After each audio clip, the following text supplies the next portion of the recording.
Previous year paper PT special episode में एक बार फिर से आपका स्वागत है। शुरुआत करते हैं आज के सेशन की। पहला प्रश्न है, भारतीय इतिहास के संदर्भ में 1884 का रखमाबाई मुकदमा किस पर केंद्रित था? 1. महिलाओं का शिक्षा पाने का अधिकार, 2. सहमति की आयु, 3. दाम्पत्य अधिकारों का प्रत्यास्थापन। नीचे दिए गए कूट का प्रयोग कर सही उत्तर चुनिए। केवल 1 और 2, केवल 2 और 3, केवल 1 और 3 या फिर 1, 2 और 3। इसका सही जवाब है ऑप्शन बी, केवल 2 और 3। रखमाबाई राउत ब्रिटिश भारत की पहली महिला डॉक्टरों में से एक थी। 11 वर्ष की आयु में इनका विवाह किए जाने के पश्चात इन्होंने अपनी मां के घर में ही रहना जारी रखा। इस कारण इनके पति दादाजी भीकाजी ने अपने दाम्पत्य अधिकारों के प्रत्यास्थापन हेतु रखमाबाई के विरुद्ध मुकदमा दायर किया। इस प्रकार कथन 2 सही है। दादाजी भीकाजी बनाम रखमाबाई मामले में पहला निर्णय रखमाबाई के पक्ष में रहा। हालांकि बाद में इस मामले पर अनेक बार पुनर्विचार किया गया। वह अंतिम निर्णय दादाजी भीकाजी के पक्ष में आया। इसके बाद महारानी विक्टोरिया द्वारा न्यायालय का निर्णय पलटते हुए रखमाबाई व दादाजी भीकाजी का विवाह समाप्त यानी डिसॉल्व कर दिया गया। आगे चलकर रखमाबाई मुकदमे की एज ऑफ कंसेंट एक्ट 1891 के बनने में बेहद महत्वपूर्ण भूमिका थी। अतः कथन 3 सही है। महिलाओं को शिक्षा के अधिकार दिलाने से संबंधित प्रयासों में रखमाबाई की प्रत्यक्ष भूमिका नहीं रही। अतः कथन 1 सही नहीं है। इस प्रकार उपर्युक्त विकल्प बी सही उत्तर होगा। अगला प्रश्न है, संसदीय व्यवस्था वाली सरकार वह होती है जिसमें संसद के सभी राजनीतिक दलों का सरकारों में प्रतिनिधित्व होता है। सरकार संसद के प्रति उत्तरदायी होती है और उसके द्वारा हटाई जा सकती है। सरकार लोगों के द्वारा निर्वाचित होती है और उनके द्वारा हटाई जा सकती है। या फिर सरकार संसद के द्वारा चुनी जाती है किंतु निर्धारित समय अवधि के पूर्ण होने के पूर्व हटाई नहीं जा सकती। इसका सही जवाब है ऑप्शन बी, सरकार संसद के प्रति उत्तरदायी होती है और उसके द्वारा हटाई जा सकती है। संसदीय व्यवस्था के अंतर्गत सरकार संसद के प्रति उत्तरदायी होती है और संसद द्वारा सरकार को हटाया भी जा सकता है। उदाहरण के तौर पर देखें तो भारत में संसदीय व्यवस्था वाली सरकार है और संविधान के अनुच्छेद 53(3) के अनुसार मंत्रिपरिषद सामूहिक रूप से लोकसभा के प्रति उत्तरदायी हैं। अतः विकल्प बी सही उत्तर होगा। अगला प्रश्न है, भारत के संविधान का कौन सा भाग कल्याणकारी राज्य के आदर्श की घोषणा करता है? राज्य की नीति के निदेशक तत्व, मूल अधिकार, उद्देशिका या फिर 7वीं अनुसूची। इसका सही जवाब है ऑप्शन ए, राज्य की नीति के निदेशक तत्व। भारतीय संविधान के भाग 4 राज्य की नीति के निदेशक तत्व में यह निहित है कि राज्य लोक कल्याण को बढ़ावा देने वाली सामाजिक व्यवस्था सुनिश्चित करेगा। संविधान के भाग 38(1) में प्रावधान है, राज्य ऐसी सामाजिक व्यवस्था की जिसमें सामाजिक, आर्थिक और राजनीतिक न्याय राष्ट्रीय जीवन की सभी संस्थाओं को अनुप्रमाणित करें, भरसक प्रभावी रूप से स्थापना और संरक्षण करके लोक कल्याण की अभिवृद्धि का प्रयास करेगा। अतः विकल्प ए सही उत्तर होगा।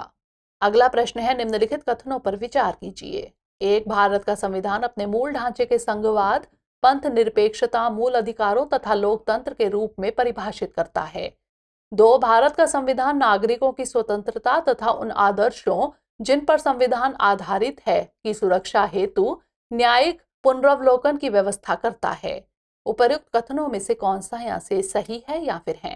केवल 1, केवल 2, 1 और 2 दोनों या फिर ना तो 1 और ना ही 2। इसका सही जवाब है ऑप्शन बी, केवल 2। भारत का संविधान मूल ढांचे को परिभाषित नहीं करता है, यह एक न्यायिक नवाचार है। 1973 के केशवानंद भारती मामले में सर्वोच्च न्यायालय की संवैधानिक पीठ ने फैसला सुनाया कि संसद संविधान के किसी भी भाग में संशोधन कर सकती है जब तक कि वह संविधान की मूल ढांचे में संशोधन नहीं करती है।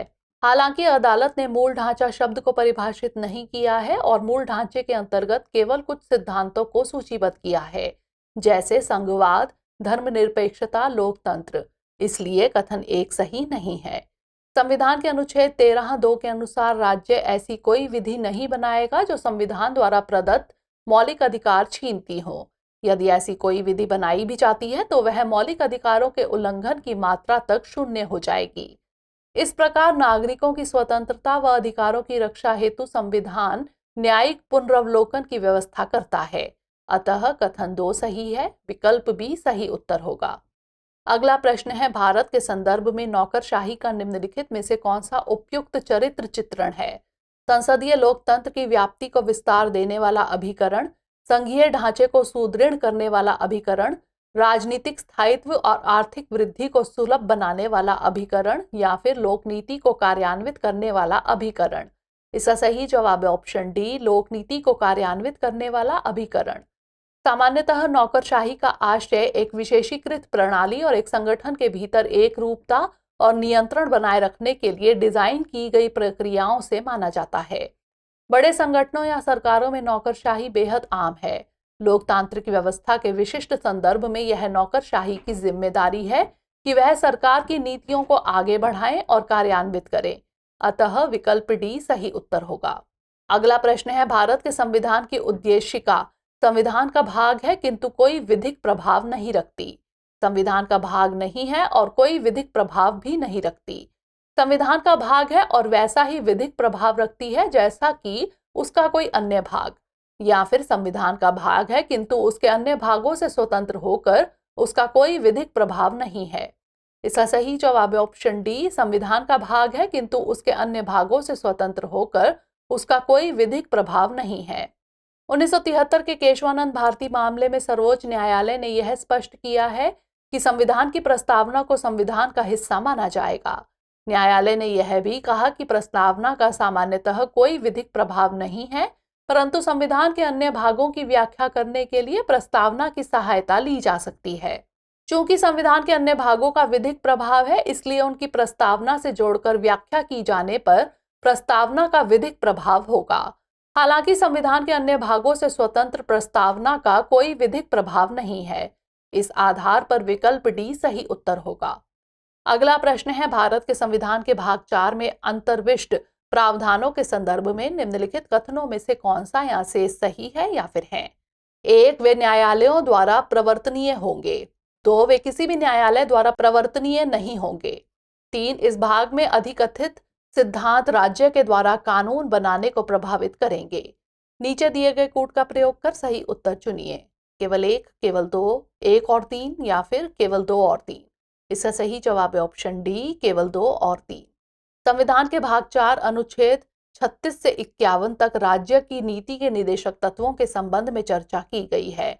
अनुच्छेद 37 में प्रावधान है कि इस भाग के अंतर्गत उपबंध किसी न्यायालय द्वारा प्रवर्तनीय नहीं होंगे, फिर भी इनमें अधिकथित तत्व देश के शासन में मूलभूत हैं एवं विधि बनाने में इन तत्वों को लागू करना राज्य का कर्तव्य होगा। अतः कथन 1 गलत है तथा 2 व 3 सही हैं। अगला प्रश्न है, निम्नलिखित कथनों पर विचार कीजिए। 1, भारत का राष्ट्रपति ऐसे स्थान पर जिसे वह ठीक समझे संसद का सत्र आहूत यानी आह्वान कर सकता है। 2, भारत का संविधान 1 वर्ष में संसद के 3 सत्रों का प्रावधान करता है किंतु सभी 3 सत्रों का चलाया जाना अनिवार्य नहीं है। 3, 1 वर्ष में दिनों की कोई न्यूनतम संख्या निर्धारित नहीं है जब संसद का चलना आवश्यक हो। उपर्युक्त कथनों में से कौन सा यहाँ से सही है या फिर है? केवल 1, केवल 2, 1 और 3, या फिर केवल 2 और 3। इसका सही जवाब है ऑप्शन सी, 1 और 3। संविधान के अनुच्छेद 85 में संसद के सत्र, सत्रावसान एवं विघटन संबंधी उपबंध हैं।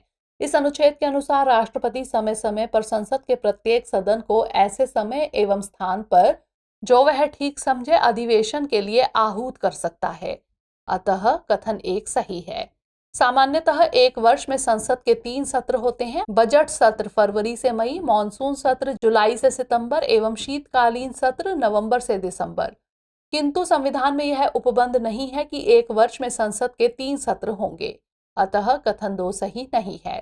संविधान के अनुसार एक सत्र की अंतिम बैठक एवं आगामी सत्र की प्रथम बैठक के लिए नियत तारीख के मध्य 6 माह का अंतर नहीं होना चाहिए, परंतु 1 वर्ष में दिनों की कोई न्यूनतम संख्या निर्धारित नहीं है।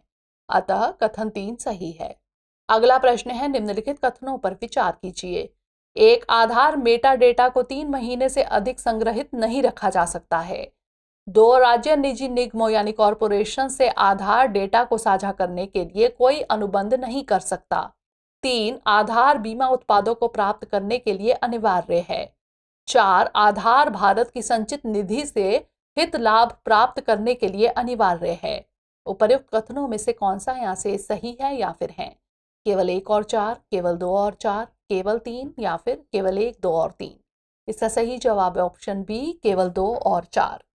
आधार भारतीय विशिष्ट पहचान प्राधिकरण यानी यूआईडीएआई द्वारा दी जाने वाली एक विशिष्ट पहचान है। इसमें व्यक्ति के नाम, पता, आयु, जन्म तिथि के साथ साथ फिंगरप्रिंट एवं आंखों की स्कैनिंग शामिल होती है। आधार मेटा डेटा को 6 माह से अधिक संग्रहित नहीं किया जा सकता है, अतः कथन 1 सही नहीं है। सर्वोच्च न्यायालय के दिशा निर्देश के अनुसार राज्य निजी निगमों से आधार डेटा को साझा करने के लिए अनुबंध नहीं कर सकता, अतः कथन 2 सही है। बीमा उत्पादों को प्राप्त करने के लिए आधार अनिवार्य नहीं है, अतः कथन 3 सही नहीं है। भारत की संचित निधि से हित लाभ के संबंध में आधार अनिवार्य है, अतः कथन 4 सही है। अगला प्रश्न है, राज्यसभा की लोकसभा के समान शक्तियां किस क्षेत्र में हैं? नई अखिल भारतीय सेवाएं गठित करने के विषय में, संविधान में संशोधन करने के विषय में, सरकार को हटाने के विषय में या फिर कटौती प्रस्ताव प्रस्तुत करने के विषय में? इसका सही जवाब है ऑप्शन बी, संविधान में संशोधन करने के विषय में। राज्यसभा संसद का द्वितीय एवं उच्च सदन है, जबकि लोकसभा प्रथम एवं निम्न सदन। राज्यसभा को संविधान संशोधन के संबंध में लोकसभा के समान शक्ति है, क्योंकि संविधान संशोधन विधेयक संसद के किसी भी सदन में लाया जा सकता है एवं दोनों सदनों द्वारा अलग अलग विशेष बहुमत यानी कुल सदस्य संख्या के बहुमत तथा उस सदन में उपस्थित एवं मत देने वाले सदस्यों के कम से कम 2/3 बहुमत से पारित किया जाना आवश्यक है। यदि किसी कारण दोनों सदनों के मध्य गतिरोध उत्पन्न हो जाती है तो विधेयक समाप्त हो जाएगा, अतः विकल्प बी सही है। अगला प्रश्न है, संसद सदस्य स्थानीय क्षेत्र विकास योजना यानी एमपी लैड्स के अंतर्गत निधियों के संदर्भ में निम्नलिखित कथनों में से कौन से सही हैं? 1. एमपी लैड्स निधियां टिकाऊ परिसंपत्तियों जैसे स्वास्थ्य, शिक्षा आदि की भौतिक आधारभूत संरचनाओं के निर्माण में ही प्रयुक्त हो सकती हैं। 2. प्रत्येक संसद की निधि का एक निश्चित अंश अनुसूचित जाति या जनजाति जनसंख्या के लाभार्थ प्रयुक्त होना आवश्यक है। 3. एमपी लैड्स निधियां वार्षिक आधार पर स्वीकृत की जाती हैं और अप्रयुक्त निधि को अगले वर्ष के लिए अग्रेनित नहीं किया जा सकता। 4. कार्यान्वित हो रहे सभी कार्यों में कम से कम 10% कार्यों का जिला प्राधिकारी द्वारा प्रतिवर्ष निरीक्षण अनिवार्य है। नीचे दिए गए कूट का प्रयोग कर सही उत्तर चुनिए। केवल 1 और 2, केवल 3 और 4, केवल 1, 2 और 3 या फिर केवल 1, 2 और 4? इसका सही जवाब है ऑप्शन डी, केवल 1, 2 और 4। सांसद स्थानीय क्षेत्र विकास योजना की शुरुआत 1993 में की गई। इस योजना के तहत सांसद स्थानीय लोगों की आवश्यकताओं के अनुसार स्थायी सामुदायिक परिसंपत्तियों एवं अवसंरचना से संबंधित निर्माण कार्य करवाते हैं, अतः कथन 1 सही है। इस योजना के तहत प्रत्येक सांसद को प्रदत्त निधि का कम से कम 15% अनुसूचित जाति जनसंख्या एवं 7.5% अनुसूचित जनजाति जनसंख्या के लाभ के लिए प्रयुक्त किया जाएगा, अतः कथन 2 सही है। एमपी लैड्स निधियां वार्षिक आधार पर स्वीकृत की जाती हैं और अप्रयुक्त निधि को अगले वर्ष के लिए अग्रेनित यानी कैरी फॉरवर्ड किया जा सकता है, अतः कथन 3 सही नहीं है। इस योजना के तहत कार्यान्वित हो रहे सभी कार्यों में से कम 10% कार्यों का जिला प्राधिकारी द्वारा प्रतिवर्ष निरीक्षण किया जाना चाहिए, अतः कथन 4 सही है। अगला प्रश्न है, निम्नलिखित मूल अधिकारों के किस संवर्ग की अस्पृश्यता के रूप में किए गए विभेदन के विरुद्ध संरक्षण समाविष्ट है? शोषण के विरुद्ध अधिकार, स्वतंत्रता का अधिकार, संवैधानिक उपचार का अधिकार या फिर समता का अधिकार? इसका सही जवाब है ऑप्शन डी, समता का अधिकार। संविधान में समता का अधिकार अनुच्छेद 14 से अनुच्छेद 18 में निहित है। इसी के अंतर्गत अनुच्छेद 17 में प्रावधान है कि अस्पृश्यता का अंत किया जाता है और उसका किसी भी रूप में आचरण निषिद्ध किया जाता है। अस्पृश्यता से उपजी निर्योग्यता को लागू करना अपराध होगा, जो विधि के अनुसार दंडनीय होगा, अतः विकल्प डी सही है। अगला प्रश्न है, भारत में न्यायपालिका का कार्यपालिका से पृथक्करण किससे व्यादेशित है? संविधान की उद्देशिका द्वारा, राज्य की नीति के निदेशक तत्व द्वारा, 7वीं अनुसूची द्वारा या फिर परंपरागत व्यवहार द्वारा? इसका सही जवाब है ऑप्शन बी, राज्य की नीति के निदेशक तत्व द्वारा। भारत में न्यायपालिका का कार्यपालिका से पृथक्करण राज्य की नीति के निदेशक तत्व द्वारा व्यादेशित है। इसी के अंतर्गत अनुच्छेद 50 के अनुसार राज्य की लोक सेवाओं में न्यायपालिका को कार्यपालिका से पृथक करने के लिए राज्य कदम उठाएगा। अगला प्रश्न है, मूल अधिकारों के अतिरिक्त भारत के संविधान का निम्नलिखित में से कौन सा या से भाग मानव अधिकारों की सार्वभौम घोषणा 1948 यानी universal declaration of human rights 1948 के सिद्धांतों एवं प्रावधानों को प्रतिबिंबित करता है या करते हैं? 1. उद्देशिका, 2. राज्य की नीति के निदेशक तत्व, 3. मूल कर्तव्य। नीचे दिए गए कूट का प्रयोग कर सही उत्तर चुनिए। केवल 1 और 2, केवल 2, केवल 1 और 3 या फिर 1, 2 और 3। इसका सही जवाब है ऑप्शन डी, 1, 2 और 3। मानव अधिकारों की सार्वभौम घोषणा 1948 प्रत्येक मनुष्य की समानता और गरिमा को स्थापित करती है। साथ ही यह भी निर्धारित करती है कि प्रत्येक सरकार का यह कर्तव्य है कि वह सभी लोगों को उनके सभी अधिकारों और स्वतंत्रता का लाभ उठाने में सक्षम बनाए। भारत के संविधान में मौलिक अधिकार के अलावा प्रस्तावना के उद्देश्य जैसे कि न्याय, सामाजिक, आर्थिक और राजनीतिक समानता, स्वतंत्रता इत्यादि भी घोषणा के सिद्धांतों को दर्शाते हैं। इसलिए कथन 1 सही है। राज्य नीति के निदेशक सिद्धांत वे सिद्धांत हैं जो सामाजिक और आर्थिक न्याय प्रदान करने के उद्देश्य से हैं और कल्याणकारी राज्य के लिए मार्ग निर्धारित करते हैं। ये सिद्धांत राज्य के नागरिकों के सकारात्मक अधिकारों या दायित्व के रूप में कार्य करते हैं और मानवाधिकारों के अनुरूप भी हैं। ये मानवाधिकार घोषणा के सिद्धांतों एवं प्रावधानों को सीधे प्रतिबिंबित करते हैं। इस प्रकार कथन 2 भी सही है। मौलिक कर्तव्यों के अनुच्छेद 51 क व मानवाधिकार घोषणा का अनुच्छेद 29 व्यक्ति द्वारा सामुदायिक दायित्व निभाते हुए व्यक्तिगत विकास किए जाने की बात कहते हैं। अतः कथन 3 सही है। विकल्प डी सही उत्तर होगा। अंतिम प्रश्न है, भारत में विधिक सेवा प्रदान करने वाले प्राधिकरण यानी लीगल सर्विसेज अथॉरिटीज निम्नलिखित में से किस प्रकार के नागरिकों को निःशुल्क विधिक सेवाएं प्रदान करते हैं? 1 लाख से कम वार्षिक आय वाले व्यक्ति को, 2 लाख से कम वार्षिक आय वाले ट्रांसजेंडर को, 3 लाख से कम वार्षिक आय वाले अन्य पिछड़े वर्ग के सदस्य को, 4 सभी वरिष्ठ नागरिकों को। नीचे दिए गए कूट का प्रयोग कर सही उत्तर चुनिए। केवल 1 और 2, केवल 3 और 4, केवल 2 और 3 या फिर केवल 1 और 4। इसका सही जवाब है ऑप्शन ए, केवल 1 और 2। विधिक सेवा प्राधिकरण अधिनियम 1987 की धारा 12 के अंतर्गत विधिक सेवा प्रदान करने हेतु मापदंड निर्धारित किए गए हैं। धारा 12 टी के अंतर्गत निःशुल्क विधिक सेवा प्राप्त करने हेतु न्यूनतम वार्षिक आय निर्धारित करने की शक्ति राज्यों को दी गई है। इस संदर्भ में अलग अलग राज्यों द्वारा अलग अलग आय सीमाएं तय की गई हैं। अधिनियम के अंतर्गत अन्य पिछड़े वर्ग के लोगों को निःशुल्क विधिक सेवा प्रदान करने के संदर्भ में कोई चर्चा नहीं की गई है। अतः कथन 3 सही नहीं है। इस प्रकार अधिनियम में सभी वरिष्ठ नागरिकों को निःशुल्क विधिक सेवा प्रदान करने के संदर्भ में भी चर्चा नहीं की गई है।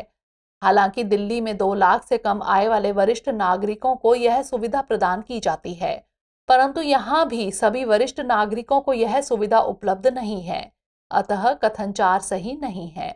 दिल्ली में ही 2 लाख से कम आय वाले ट्रांसजेंडर समुदाय के व्यक्तियों को निःशुल्क विधिक सेवा प्रदान करने की व्यवस्था की गई है। अतः कथन 2 सही है।